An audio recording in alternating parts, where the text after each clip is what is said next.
I'm her husband. Okay. I've had dogs my whole life. She wanted to give him a dog. I know that. We had dogs for sale. I took it as though he couldn't afford them. We had money invested, time. They were for sale. Don't talk to him. Talk to me. We wanted baby girl to have a litter of puppies. But you're really outside the situation, yes, right? ma'am. It really just involved your wife. Yes, ma'am. Okay. You can have a seat. Thank yes, you. ma'am. Mr. Allman, did you have papers for Yes, Little Mama? Yes, I did. Right. And did you get any veterinarian papers from her? No, I didn't do any. Did you get any vaccination papers? No. I vaccinated my dogs myself. I asked you, do you have here now any veterinarian papers whatsoever for Little Mama? Yes or no? Yes. No. The answer is no. I have a couple of questions. Do you want Little Mama back? I would love to have Little Mama back.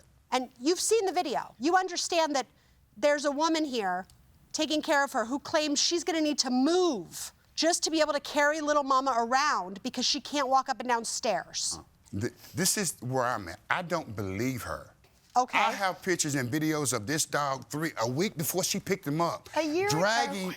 Okay. Dragging my 120-pound dog. Did you see the video of her just recently? That's why I almost cried, because I would never have believed that dog had deteriorated like that. Right. I believe that happened when she bred the dog.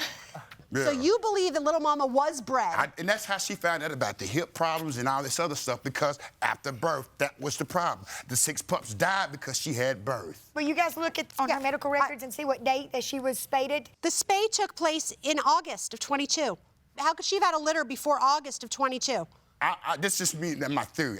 There's no proof behind it. I know. I'm just saying there's something not adding up here. Your position is that the defendant committed a fraud on you by sending you photographs of Little Mama's litter. The fraud is that she represented pups. She sent me pictures. Where is your evidence that she represented that this photograph of puppies was Little Mama's puppies? The pictures came from her. You've heard her explanation for sending you the pictures of the puppies. And that's baloney.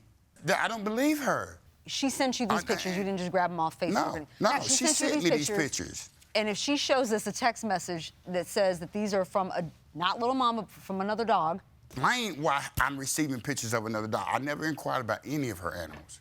I just hear he wanted a pup after I had 2 Merle litters that sell for $5,000. And these do look like they could be pups from Little Mama. Exactly. So I can see the confusion. I do, and I have a blue. I have a blue dog. I want to see a blue dog. I want to see the She never date. mentioned anything about another blue dog. Never. Lord. I believe it's very unfortunate what's going on with Little Mama. I don't think He's very it would upset. have been that bad. Nowhere near the way she says it is. That had I had her. I think we've pretty much exhausted this issue. I think we're going to excuse both of you while we deliberate in this matter. Thank you both. Mr. Allman, Ms. Shelton, we have deliberated and reached a unanimous verdict. I think you both have strong feelings here. But at the end of the day, this was a sale. It really was.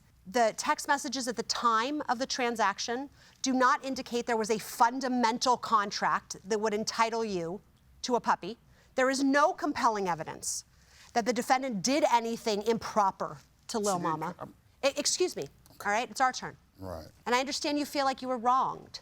But there is no compelling evidence to us of anything other than the fact that Little Mama was fixed, and there's every evidence that that medical care has served her well, and that she's living the best life she can in her current home. She might have been living just as wonderful a life with you. But at the end of the day, this was a dog that you purchased for $600 and sold for $500. And there simply is not compelling evidence of a breach of contract that would have damaged you to the tune of $5,000. So the verdict of the court is to dismiss the complaint, and we wish you both and your future pets the best.